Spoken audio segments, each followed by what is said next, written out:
नमस्कार साथियों, KJ classes में एक बार फिर से आपका स्वागत है। आज हम बात करेंगे कि हम बच्चों को 3 अंकों की संख्याओं को पढ़ना और लिखना आसानी से किस प्रकार सिखा सकते हैं। आप भी अपने विद्यालय में अलग अलग तरीके के माध्यम से बच्चों को संख्याओं का ज्ञान करवाते होंगे। इसी कड़ी में मेरा भी एक छोटा सा प्रयास है जो मैं आप तक पहुँचाने की कोशिश कर रहा हूँ। तो इसके लिए ज़रूरी होता है कि अगर हमने बच्चों को 1 से 100 तक की संख्याओं का ज्ञान करवा दिया है तो आगे हम 3 अंकों की संख्याओं को भी आसानी से पढ़ना और लिखना सिखा सकते हैं। तो चलिए शुरू करते हैं।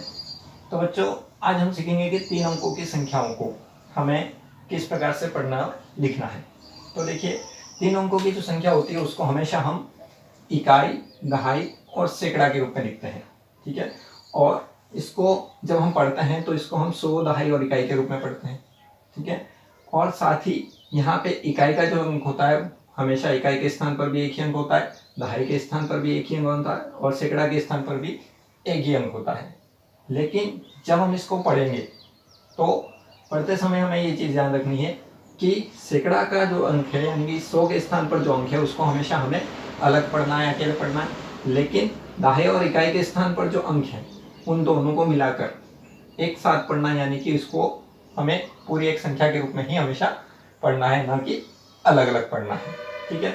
अब इन संख्याओं को किस प्रकार हम लिख सकते हैं, तो जैसे यहाँ पे एक संख्या लेते हैं, ठीक है। अब इस संख्या को हमें किस प्रकार से पढ़ना है, तो इसके लिए मैं आपको छोटी सी ट्रिक बता रहा हूँ जिसके माध्यम से आप इसको पढ़ सकते हैं। तो इसके लिए क्या करना है, आपको यहाँ से गिनना शुरू करना है। कैसे गिनना है, तो देखिए 1, 2, 3। तो जैसे ही आपने 3 गिना तो 3 आते ही आपको उसको कहाँ से पढ़ना है, 100 से पढ़ना है। और जैसे मैंने पहले ही बताया कि दहाई और इकाई के स्थान पर जो अंक है उन दोनों को मिलाकर यानी कि उसको पूरी एक संख्या के रूप में ही पढ़ना है। तो अब इस संख्या को हम पढ़ेंगे 432, ठीक है। तो इस प्रकार से हम इस संख्या को आसानी से पढ़ सकते हैं। एक और हम उदाहरण लेते हैं। अब इस संख्या को भी हम उसी प्रकार ट्रिक के माध्यम से पढ़ेंगे। तो यहाँ से हम गिनना शुरू करेंगे 1, 2, 3। तो 3 आते ही आपको उस संख्या को कहाँ से पढ़ना है, 100 से पढ़ना है, ठीक है। और दहाई और इकाई के स्थान पर जो संख्या उसको एक साथ पढ़ना है, तो इसको हम पढ़ेंगे 218, ठीक है। तो इस प्रकार से हम किसी भी संख्या को, 3 अंकों की संख्या को आसानी से पढ़ सकते हैं। एक और संख्या लेते हैं हम।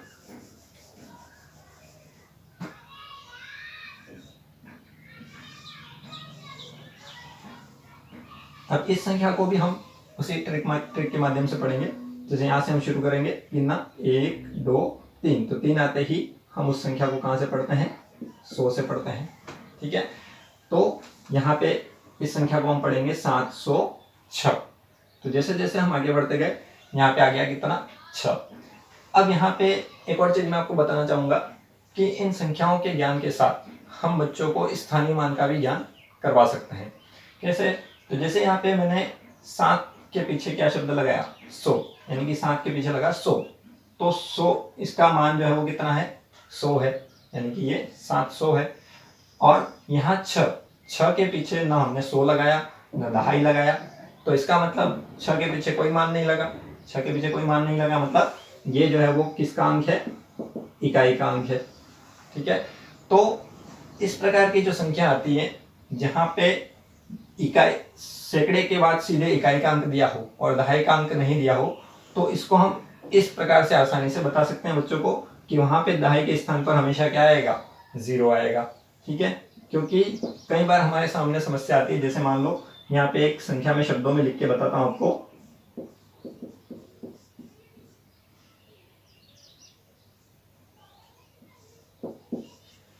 जैसे इस संख्या को हमें बच्चों को अंकों में, शब्दों अंकों में लिखवाना है, ठीक है। जैसे 802। तो कई बार हम देखते हैं कि बच्चे ये गलती करते हैं कि इसको 802 लिखने की जगह 82 लिख देते हैं। मतलब जहाँ पे दहाई के स्थान पर जहाँ 0 आना चाहिए वो नहीं लगा पाते हैं। तो इसके लिए अगर हम उनको स्थानीय मान का ज्ञान करवाएं तो वो इस प्रकार की गलती नहीं करेंगे। जैसे हम यहाँ पे बच्चों को बताएं कि जिस संख्या के पीछे या जिस संख्या के पीछे अगर कोई मान लगा हुआ है, ठीक है। जैसे यहाँ पे 8 के पीछे क्या मान लगा हुआ है, 100।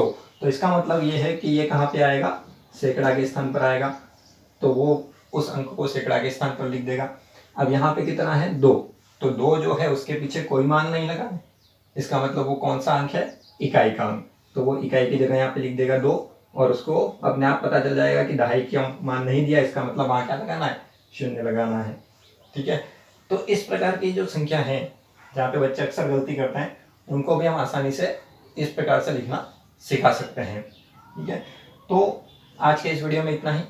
आगे हम देखेंगे कि 1000 और लाख तक की संख्याओं को भी हम इस प्रकार से ट्रिक के माध्यम से आसानी से किस प्रकार से पढ़ना और लिखना सिखा सकते हैं।